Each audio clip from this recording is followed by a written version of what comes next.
Hi, this is History with Andrew Allen, and this is my series, The Emergence of Europe, the Fall of the Roman Empire, the Rise of the Franks, and the Creation of Charlemagne's Empire. Today is episode 37, Louis the Pious. Before I forget, I include the names of the people I talk about and my sources in the description. As I explained last episode, while the two empires had avoided a full-scale war, tensions were rising as their borders grew closer to each other. Then two of Charles's three sons died within the space of a year, so Charles agreed to the Peace of Aquitaine, abandoning the Frankish claim to Venice. Since the Eastern Empire had just suffered a massive defeat a year earlier, it was eager to sign a peace treaty in order to concentrate on the Bulgars, even though it had to accept that Charles was an emperor. Meanwhile, the expanding Frankish Empire had reached the Danes, but Charles was too tired to launch a serious invasion. Anyway, Charles died 2 years after signing the Peace of Aquitaine, leaving Louis as the unchallenged ruler of the Frankish Empire. Since Louis did not have any internal rivals, he could focus on expanding the empire's borders. Charles's death may have been expected, but it still sent shockwaves through the empire because he had been the ruler for so long. Louis was in Aquitaine when he learned of his father's death. He was 36, and he already had 3 sons, Lothar, Pippin, and Louis. Rather than listing a string of titles like King of the Franks and the Lombards, Charles made life easier for his clerks and simply called himself Emperor in all public documents. When Louis succeeded his father as emperor, he did not have to worry about rivals for the throne, since all of his brothers had died. However, his power base was in distant Aquitaine, not the court, which had been based in Aachen for the past few years, since Charles had been too old to travel. As Charles aged and spent more and more of his time in the warm pool, the actual government was handled by relatives and trusted officials. Louis apparently did not want to rule in name only, but it would be difficult to impose his will on his father's advisors. Since he did not have to worry about a rival brother seizing the throne, Louis traveled slowly to Aachen, frequently stopping to meet with key nobles along the way. Then Louis arrived near Aachen and stopped. At first, this inactivity seems strange, but Louis knew that the simplest way to learn who was loyal was to wait and see who came to him. So he waited, and after a while, Count Wala, Charles's cousin, led court officials to meet with Louis.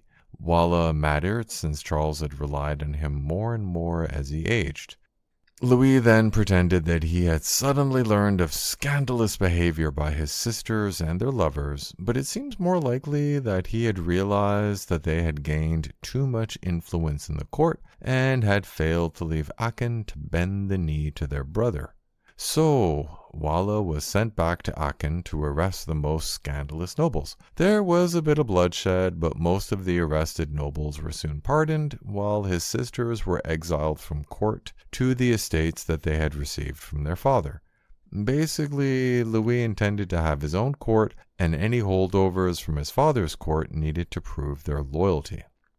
It is worth pointing out that Louis probably had little emotional attachment to his sisters, since he had grown up in distant Aquitaine, far from the court. Yes, he had been brought north to spend the winters with his father, so he would have come to know his sisters as a child. However, Louis is rarely mentioned as spending time outside Aquitaine when he became older, so any childhood attachment would have faded. As a result, an adult Louis viewed his sisters as rivals with their own networks of followers, so he handled the situation with simple ruthlessness. Most likely, morality was used as an excuse to clean up the court. Moreover, his sisters had undoubtedly become accustomed to their influence and patronage as the emperor listened to their advice. Even simple control of access to the emperor would have been valuable. Meanwhile, Louis had spent his adult life on a distant frontier. Once his sisters had been evicted from the court, Louis held an assembly at Aachen to announce that he was the sole undisputed ruler of the Franks. Among the attendees was his nephew Bernard, King of Italy, who wanted to demonstrate his loyalty. Apparently, he convinced his uncle, who confirmed that Bernard was king of Italy, northern Italy to be honest, under the emperor, namely Louis. One thing to consider is that Louis's followers had been senior nobles in a junior king's court. As recently as several years earlier, Louis was expected to only inherit Aquitaine.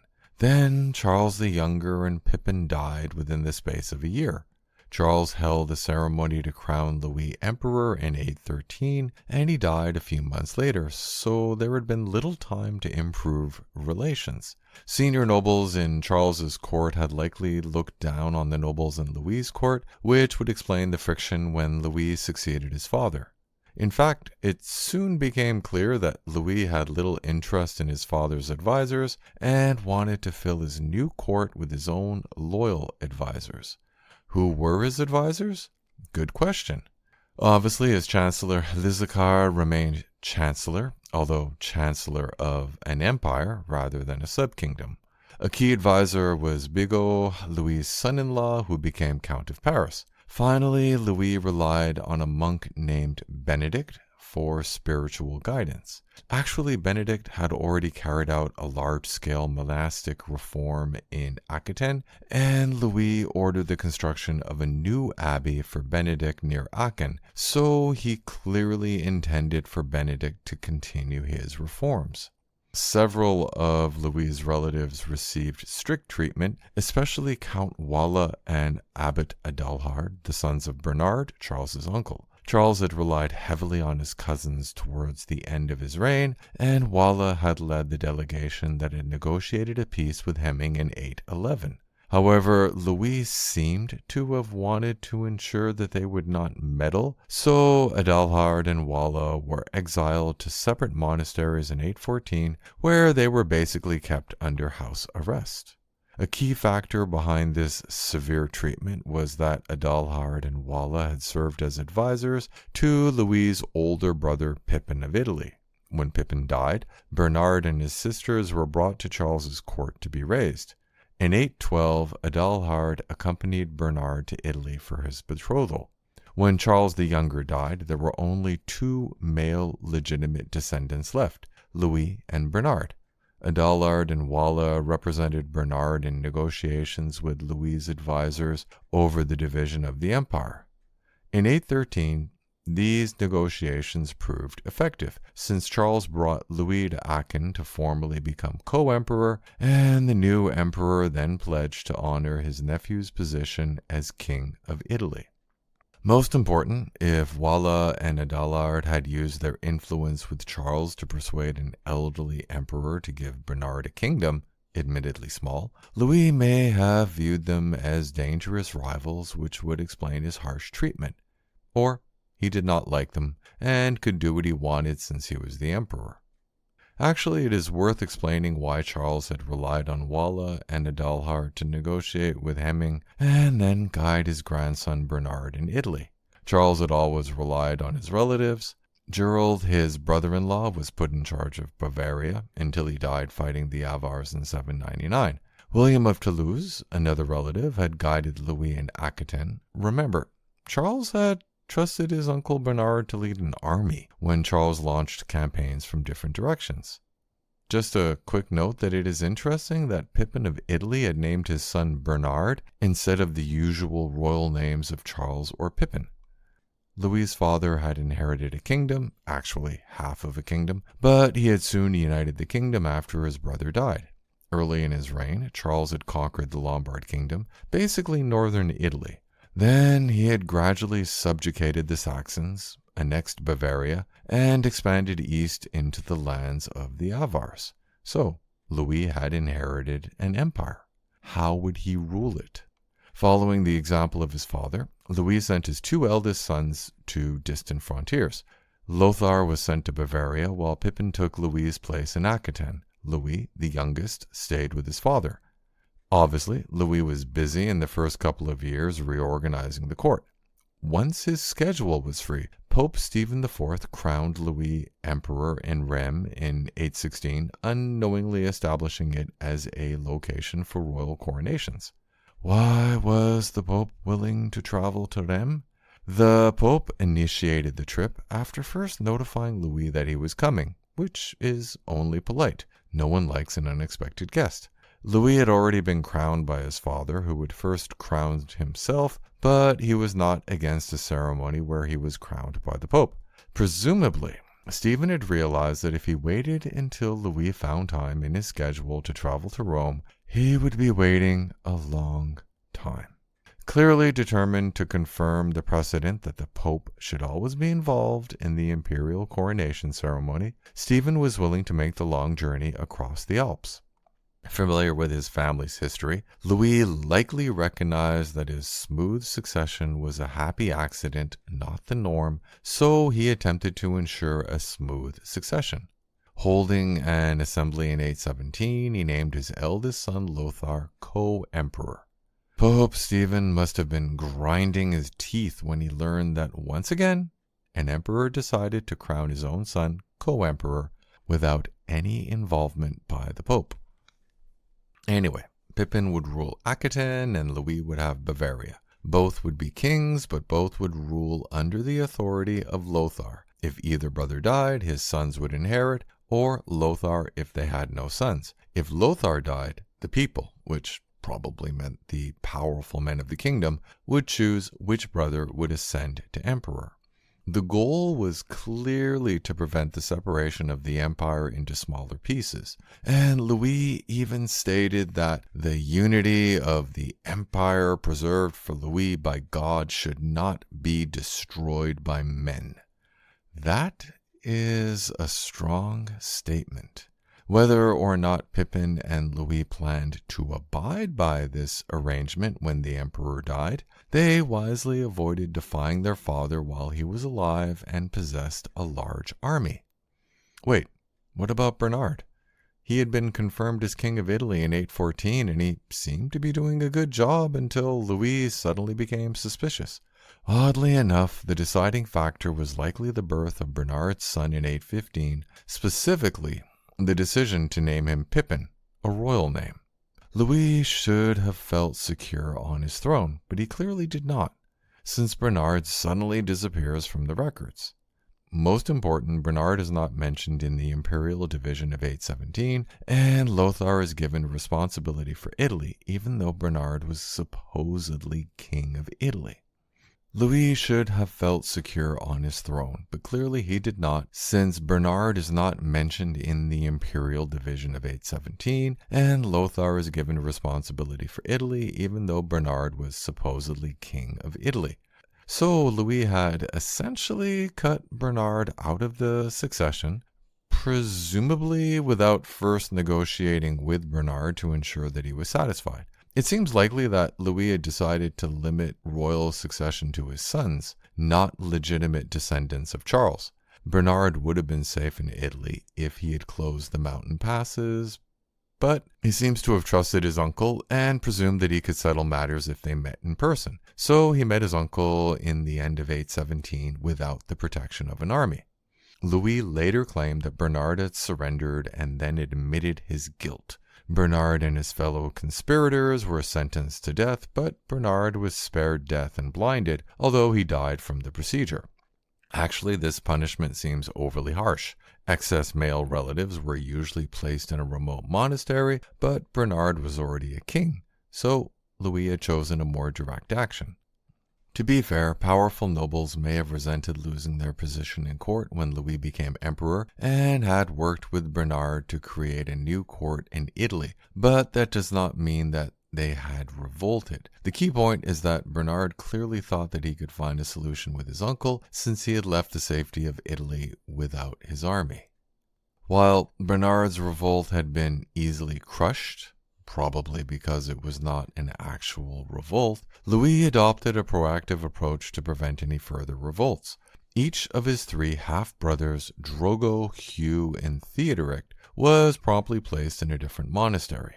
These half-brothers were illegitimate sons born to Charles when he was relatively old. Since he already had enough legitimate sons, Charles had not married their mothers, but Louis had decided not to take any chances. To be clear, this was a moderately comfortable prison sentence. Harsh, but better than the alternative of blinding. The death of his nephew, combined with the harsh treatment of many influential nobles, sparked criticism of the emperor. This criticism should not be a surprise, since many nobles were related to each other. Wala had married Rolinda, daughter of William of Toulouse, who had governed Aquitaine when Louis was still a child. While William had retired to a monastery, his brother Theodoric was still a powerful count. It needs to be repeated. Charles had been able to govern a vast territory because he had placed members of loyal families in key positions. These nobles were establishing their own dynasties with their own regional power bases, and they unsurprisingly reacted badly to Louis's actions. These powerful nobles had been kept satisfied with loot and lands through the steady expansion of Frankish borders under Charles. It is worth taking a moment to discuss the expansion of the empire under Louis, or more accurately, the lack of expansion. First, what were the potential targets for expansion? Well, the Emirate of Cordoba was an obvious choice, especially since Louis had been working hard on that specific project when he learned that his father had died.